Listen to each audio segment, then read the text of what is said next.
ये कहानी एक ऐसे खजाने की है जिसे हासिल करने के लिए अब तक न जाने कितने सारे लोग अपनी जान गंवा चुके हैं। कहा जाता है वह खजाना एक रहस्यमयी आइलैंड पर छिपा है जहाँ कदम रखते ही भयानक मौत का सामना करना पड़ता है। फिर भी कुछ लालची हंटर्स वहाँ पहुँचने की कोशिश करते हैं, लेकिन जब उन्हें वो खजाना मिलता तो उनके साथ जो होता है उनके बारे में किसी ने सोचा तक नहीं था। कहानी की शुरुआत में हम दो भाइयों को देखते हैं जिनके नाम सैम और नेथन है। ये दोनों एक दिन चुपके से एक म्यूजियम के अंदर जाते हैं। वहाँ सैम एक रहस्यमयी नक्शे के बारे में नेथन को बताता है कि यह नक्शा कोई आम आदमी का नहीं बल्कि मैगलॉन नाम के एक समुद्री कप्तान का था। जब वह एक समुद्री सफर पर निकला था तो उसी दौरान उसे एक बहुत बड़े खजाने के बारे में पता चला था। मैगलॉन समुद्री जहाजों का एक ऐसा कप्तान था जिसे दुनिया के हर आइलैंड के बारे में पता था। समझ लो कि उसका जन्म ही खजाने को ढूंढने के लिए हुआ था और मेरा मानना है कि इस नक्शे की मदद से हम दोनों भी उस खजाने तक पहुंच सकते हैं। ये सभी बातें बताते हुए सैम वहाँ पर एक बॉक्स खोलने की कोशिश करने लगता है, लेकिन तभी यहाँ के गार्ड्स आकर दोनों को पकड़ लेते हैं। अब ये तीसरी बार है जब इन दोनों ने नक्शे को चुराने की कोशिश की है, जिसके बाद गार्ड्स उन्हें पकड़कर उनके अनाथ आश्रम में ले जाते हैं। वहाँ उनके वार्डन ये सब सुनकर बहुत गुस्सा होती है कि सैम तुम तो बड़े हो, कम से कम तुम समझ जाते कि चोरी करना पाप है। तो सैम नेट से कहता है कि वार्डन मेरे बारे में ही बात कर रही थी, तुम छोटे हो, तुम्हें कुछ नहीं होगा, पर मैं जेल नहीं जाना चाहता, मुझे कैसे भी उस खजाने को ढूंढना है। इतना कहकर वो नेट को एक अंगूठी से बना लॉकेट देता है और कहता है कि ये हमारे पूर्वजों की निशानी है, तुम हमेशा इसे अपने पास रखना और याद रखना कि हम लुटेरों के खानदान से आते हैं और हम बहुत जल्द वापस मिलेंगे। ये कहकर सैम वहाँ से चला जाता है। अब कहानी में हमें 15 साल बाद का सीन दिखाया जाता है जहाँ नेट वह एक बार में काम करता है और साथ ही छोटी मोटी चोरी भी किया करता है। फिर जब एक दिन वह काम कर रहा था तो उसके पास विक्टर नाम का एक आदमी आता है और उसे कहता है कि मैं तुम्हें और तुम्हारे भाई को जानता हूँ और कुछ समय पहले हम मिलकर काम किया करते थे। लेकिन नेट इस बारे में जानने के लिए कोई दिलचस्पी नहीं लेता और विक्टर को वहाँ से जाने के लिए कह देता है, मगर विक्टर जाते जाते उसके लिए एक कार्ड छोड़कर जाता है जिसमें उसका एड्रेस लिखा हुआ था। अगले सीन में हम देखते हैं कि नेट विक्टर के घर जाता है और वहाँ पर वही मैप देखता है जिसे कई साल पहले उसने और उसके भाई ने चुराने की कोशिश की थी। तभी विक्टर भी आ जाता है और कहता है कि अगर तुम्हें पहले ही आना था तो मुझे तभी बता देते। फिर नेट कहता है कि यह तो वही मैप है जिसे ढूंढने के लिए कई लोगों ने बहुत मेहनत की और यह एक खजाने का नक्शा है। इस नक्शे के रास्ते पर बहुत लोगों ने अपनी जान गंवा दी, लेकिन उन्हें कुछ भी हासिल नहीं हुआ और मेरा मानना है कि यह एक बकवास स्टोरी है। विक्टर कहता है कि यह कोई बकवास स्टोरी नहीं है और मैं जानता हूँ कि तुम्हें और तुम्हारे भाई को इस मैप के बारे में बहुत कुछ पता है। फिर विक्टर उसे एक बुक के अंदर एक शिप की तस्वीर दिखाते हुए कहता है कि यह कोई आम शिप नहीं है बल्कि यह बहुत पुरानी है और इसकी कीमत आज के समय में लगभग 500 करोड़ है। उस शिप में बहुत खजाना भी छुपा हुआ है जिसे काफी लोगों ने मिलकर कहीं छुपा दिया था। अब नेट के पास जब इस खजाने के बारे में इतनी जानकारी थी तो विक्टर उसे कैसे जाने दे सकता था। वह उसे अपने साथ काम करने के लिए ऑफर करता है, लेकिन नेट उसकी ऑफर को रिजेक्ट कर देता है। विक्टर कहता है अगर तुम मेरा साथ दोगे तो तुम्हें तुम्हारा बड़ा भाई भी मिल सकता है। इसके बाद नेट अपना घर जाता है और अपने बड़े भाई की चीजों को देखने लगता है और फिर थोड़ी देर सोचने के बाद विक्टर के साथ काम करने के लिए राजी हो जाता है। अब अगली सुबह हम देखते हैं कि नेट विक्टर को एक क्रॉस का साइन दिखाता है और बताता है कि यह कोई क्रॉस नहीं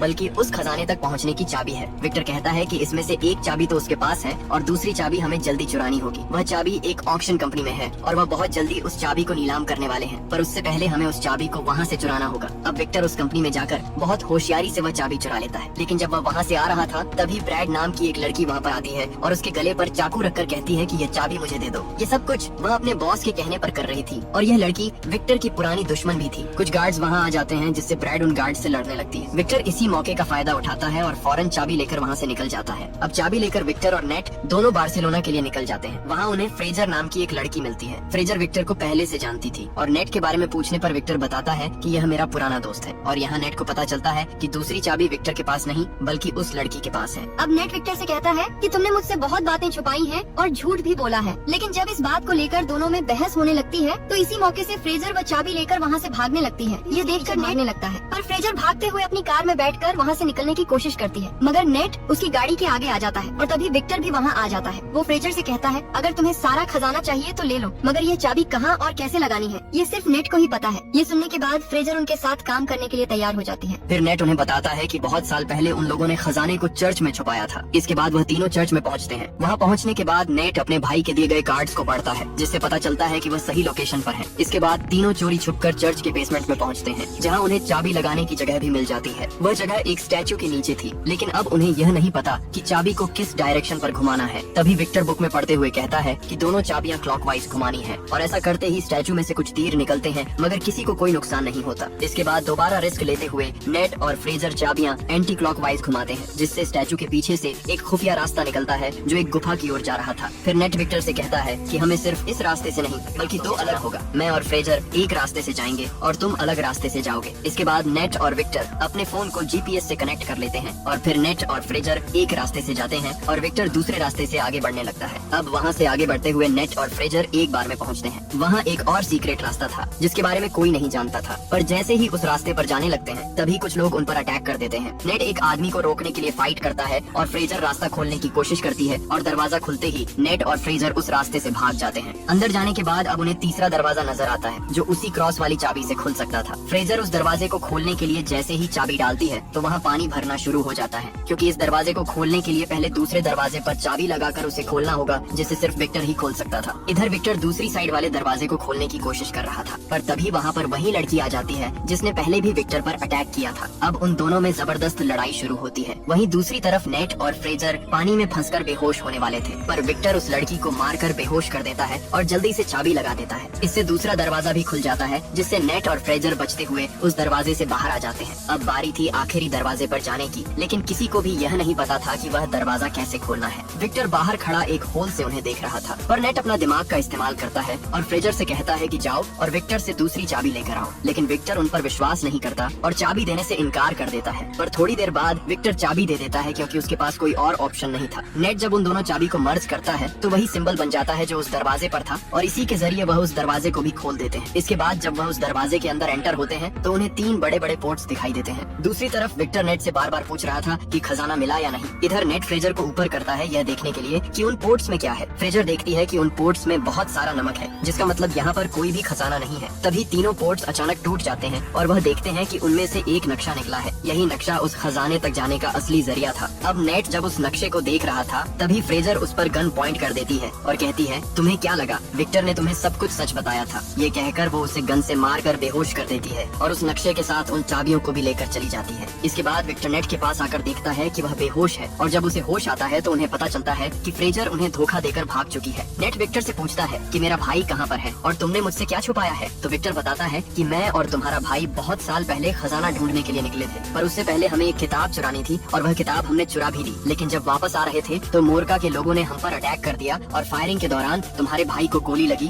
जिससे वहीं पर उसकी मौत हो गई। ये सुनकर नेट बहुत दुखी होकर रोने लगता है और विक्टर से कहता है कि तुमने मेरे भाई को मरने के लिए वहाँ पर छोड़ दिया था और अब दोबारा उस खजाने तक पहुँचने के लिए तुम मेरा इस्तेमाल कर रहे हो। विक्टर कहता है कि हाँ, मैं मानता हूँ कि मैंने झूठ बोला, मगर तुम्हारा भाई भी यही चाहता था कि उसके मरने के बाद तुम उसकी आखिरी इच्छा पूरी करो। ये सुनकर नेट कहता है कि ठीक है, मैं उस खजाने तक अपने भाई के लिए जरूर जाऊंगा, लेकिन अब हमारे रास्ते अलग होंगे। वहीं हम फ्रेजर को ब्रैड और उसके बॉस के साथ देखते हैं, यानी कि फ्रेजर इन दोनों के लिए काम कर रही थी। अब वहाँ ब्रैड का बॉस उसे कहता है कि आज के बाद तुम फ्रेजर के अंडर काम करोगी। इसके बाद वह अपनी पूरी टीम को लेकर खजाने की तलाश में प्लेन में बैठकर निकल जाते हैं और साथ ही सारे जरूरी सामान भी ले जाते हैं। अब प्लेन में बैठा ब्रैड का बॉस सबसे कहता है कि यह खजाना मेरा ही था और कई साल पहले मेरे खानदान से गुम हो गया था। तभी ब्रैड अचानक अपने बॉस का गला काट देती है, जिससे बॉस वहीं पर मर जाता है। लेकिन यह देखकर फ्रेजर समझ जाती है कि अब ब्रैड उसे भी मार सकती है, इसलिए वह चुपके से वहाँ से निकल जाती है और प्लेन के अंदर एक कार में छिप जाती है। लेकिन ब्रैड ये समझ जाती है कि फ्रेजर कहीं छुपी हुई है, इसलिए वह अपने आदमियों से फ्रेजर को ढूंढकर गोली मार देने के लिए कहती है। अब ये लोग जब फ्रेजर को ढूंढ रहे थे तभी हम नेट और विक्टर को देखते हैं जो कार के डिक्की में छुपकर प्लेन में आ गए थे। अब जब सभी लोग फ्रेजर को ढूंढ रहे थे तो इस बात का फायदा उठाकर नेट और विक्टर उस नक्शे को ढूंढ लेते हैं। तभी ब्रैड और फ्रेजर के बीच फायरिंग शुरू हो जाती है और दोनों बस किसी तरह एक दूसरे को खत्म करने की कोशिश करने लगते हैं। तभी विक्टर नेट से कहता है कि हमें नक्शा मिल चुका है, इसीलिए हमें जल्दी पैराशूट लेकर निकल जाना चाहिए। इसके बाद विक्टर पैराशूट लेकर नीचे कूद जाता है, पर नेट वहीं रुक जाता है और ब्रैड से कहता है कि तुमने मेरे भाई को मारा था। लेकिन नेट ने पहले ही वहाँ रखे सभी कार्गो में पैराशूट अटैच कर दिया था ताकि वह इन सभी को मारने में कामयाब हो सके। और जैसे ही ब्रैड अपने लोगों को उस पर अटैक करने का आर्डर देती है तभी नेट कार्गो में लगे पैराशूट को खोल देता है। इससे प्लेन में सभी लोगों का बैलेंस बिगड़ जाता है और वह नीचे गिरने लगते हैं। लेकिन ब्रैड के लोग फायरिंग करना जारी रखते हैं, जिस दौरान नेट का पैर सामान में लगी बेल्ट में फंस जाता है, जिससे वह उन सामानों के साथ बाहर हवा में उड़ने लगता है। लेकिन वह काफी मुश्किलों के बाद दोबारा प्लेन में आने की कोशिश करने लगता है। दूसरी तरफ हम फ्रेजर को देखते हैं जो एक कार लेकर प्लेन से जंप मारने वाली होती है। तभी सामने नेट आ जाता है, जिससे उसके साथ कार टकरा जाती है और अब कार के साथ नेट भी नीचे गिरने लगता है। अब नीचे गिरते समय फ्रेजर नेट से कहती है कि जल्दी से पैराशूट खोलो, लेकिन नेट कहता है पैराशूट लिया ही नहीं था। तभी नेट को एक आइडिया आता है और वह जल्दी से एक कार्गो के पैराशूट को ओपन करता है और उसके जरिए दोनों समुद्र में जाकर गिरते हैं, जिससे दोनों की जान बच जाती है। इसके बाद दोनों किसी तरह एक बीच पर पहुंचते हैं और फिर वहाँ एक होटल में ठहरते हैं। होटल में दोनों उस नक्शे को समझने की कोशिश करते हैं, लेकिन फ्रेजर को कुछ समझ नहीं आ रहा था, इसलिए वह थक कर सो जाती है। नेट पूरी रात मेहनत करता है और नक्शे को समझकर कुछ नोट्स और एक प्लान भी बना लेता है। अगली सुबह जब फ्रेजर उठती है तो वह देखती है कि नेट ने उस नक्शे को समझकर नोट बना लिया है, इसीलिए वह चालाकी से उस नोट को लेकर अकेले ही खजाने के लिए निकल जाती है। फिर जब नेट नींद से उठकर देखता है कि नोट गायब है तो वह मुस्कुराने लगता है। दरअसल नेट ने फ्रेजर की चालाकी समझ ली थी, इसलिए रात में ही उसने एक गलत लोकेशन वाला नोट बनाकर टेबल पर रख दिया और असली नोट दूसरी जगह छुपा दिया था। अगले सीन में हम देखते हैं कि नेट एक बोट लेकर उस लोकेशन पर पहुंचता है जो एक आइलैंड की गुफा में थी। वहीं दूसरी तरफ ब्रैड भी नेट पर नजर रखी हुई थी, लेकिन नेट को इस बारे में पता नहीं था। वह एक जगह जाकर पानी में जंप लगाकर स्विमिंग पूल तक पहुंच जाता है। वहाँ पर तो बहुत बड़े बड़े जहाज होते हैं जिनको ढूंढने के लिए अब तक न जाने कितने लोगों ने अपनी जान गंवाई है। इसके बाद जब वह जहाज के अंदर जाता है तो उसे वहाँ पर बहुत सारा सोना मिलता है, लेकिन तभी पीछे से विक्टर आ जाता है, जिसे देखकर नेट हैरान हो जाता है कि तुम यहाँ पर कैसे आ गए। विक्टर कहता है कि क्या तुम भूल गए, तुमने ही तो मुझे अपनी जीपीएस से कनेक्ट किया था। इसके बाद दोनों मिलकर खजाने को देखने लगते हैं। तभी वहाँ पर ब्रैड अपने लोगों के साथ पहुँच जाती है। यह देखकर नेट और विक्टर जहाज के अंदर एक जगह पर छुप जाते हैं। इसके बाद ब्रैड अपनी टीम को बुलाती है और कहती है कि हम इस खजाने के साथ साथ इन जहाजों को भी प्लेन के जरिए ले जाएंगे, क्योंकि वह यह बात जानती थी कि उन खजानों के साथ इन जहाजों की कीमत भी करोड़ों में है। अब विक्टर और नेट भी जहाज से बाहर आते हैं और एक प्लान बनाते हैं कि कैसे इन जहाजों को ब्रैड के कब्जे से छुड़ाएंगे। इसके बाद वो जहाज के ऊपर जाते हैं और वहाँ ब्रैड के गार्ड से लड़ाई करने लगते हैं और कुछ ही समय के अंदर दोनों मिलकर सभी गार्ड्स को मारकर नीचे पानी में फेंक देते हैं। इसके बाद विक्टर एक हेलीकॉप्टर पर भी कब्जा कर लेता है। वहीं ब्रैड सब कुछ देख लेती है और दूसरे जहाज से हमला कराती है, लेकिन विक्टर हेलीकॉप्टर तेजी से उड़ाता है, पर ब्रैड तो उसके पीछे ही पड़ गई थी। इसके बाद ब्रैड के लोग नेट के जहाज पर आ जाते हैं और उससे लड़ाई करने लगते हैं। वहीं ब्रैड सामने से आकर टकराने ही वाली थी कि नेट एक पुराने तोप से ब्रैड के हेलीकॉप्टर पर अटैक कर देता है, जिससे हेलीकॉप्टर ब्लास्ट हो जाती है और तभी उसका जहाज एक पहाड़ से टकरा जाता है, जिससे खजाने से भरी जहाज भी तबाह हो जाती है। लेकिन इससे पहले ब्रैड वहाँ से कूदकर नेट की जहाज में आकर बच जाती है। फिर वह नेट से कहती है कि जो मेरा नहीं हो सका वह किसी का भी नहीं हो सकता। इतना कहकर वह समुद्र में जंजीर डाल देती है। इससे अब शिप और हेलीकॉप्टर आगे नहीं बढ़ पाते, अटक जाते हैं। इसी हड़बड़ी में विक्टर का सोने से भरा हुआ बैग बाहर लटक जाता है। तभी वह हेलीकॉप्टर को ऑटो पायलट करके बैग बचाने जाता है। दूसरी तरफ नेट और ब्रैड के बीच लड़ाई होने लगती है, लेकिन नेट किसी तरह उसकी चंगुल से बचते हुए हेलीकॉप्टर पर चढ़ने की कोशिश करता है। उसके पीछे ब्रैड भी चढ़ रही होती है। तभी विक्टर अपने सोने का बैग उस पर मार देता है, जिससे ब्रैड सीधे पानी में जा गिरती है। वहीं जहाज जिस रस्सी से लटकी हुई थी वो भी अब टूटने वाली होती है, लेकिन इससे पहले विक्टर नेट को ऊपर खींच लेता है और तभी जहाज की रस्सी टूटकर वो सीधे जाकर ब्रैड के ऊपर गिरती है, जिससे वहीं पर उसकी मौत हो जाती है। लेकिन यह जहाज पानी में गिरकर तैरने लगती है, जो देखकर नेट विक्टर से कहता है कि हम यह खजाना अभी भी हासिल कर सकते हैं। लेकिन विक्टर मना करता है कि अब यह सारा सोना गवर्नमेंट का हो चुका है और वह लोग यह लेने के लिए यहाँ कभी भी आ सकते हैं। जिसके बाद विक्टर दुखी होकर हेलीकॉप्टर चलाने लगता है। तभी नेट उसे कहता है कि दुखी मत हो दोस्त, खजाना हमारे हाथ से गया तो क्या हुआ, लेकिन ये सोना हमारा है। यह कहकर वह कुछ सोना अपनी पॉकेट से निकालता है, जो देखकर विक्टर बहुत खुश हो जाता है। इसके बाद दोनों खुशी खुशी वहाँ से जाने लगते हैं। लेकिन तभी हम देखते हैं कि एक बोट नेट और विक्टर का पीछा कर रही है, जिसे चलाने वाला कोई और नहीं बल्कि फ्रेजर ही है, जिसे नेट ने होटल में चकमा दिया था। इसके बाद कहानी के आखिर में हम नेट के भाई को देखते हैं, जो एक जेल में कैद था और अभी भी जिंदा था, और इसी सीन के साथ